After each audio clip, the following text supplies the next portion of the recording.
Vďaka kurzu Sovičatá bez mamy sme s Filipkom našli priestor, kde viem, že je bezpečí, že sa cíti skvelé, že tie lektorky sú fakt ako druhé mamy, že sa sem teší. Naučil sa zručnosti, naučil sa vychádzať s rovesníkmi, naučil sa povedať si stop, povedať si, že toto si praje, toto si nepraje.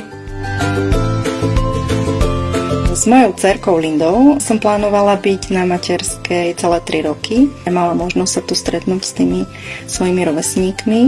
Postupne sa začali učiť tomu, že treba sa podeliť, treba sa vystriedať. Čiže keď prišiel čas, že už mala ísť pomaly do škôlky, tak naozaj som nemala žiadne obavy.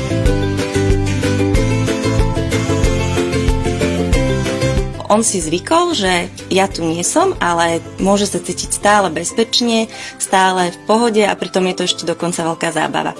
Vždy, keď ideme okolo, tak mi hovorí, mami, poďme ešte niekedy pozrieť na tie sovičky. Sovičatá bez mamy.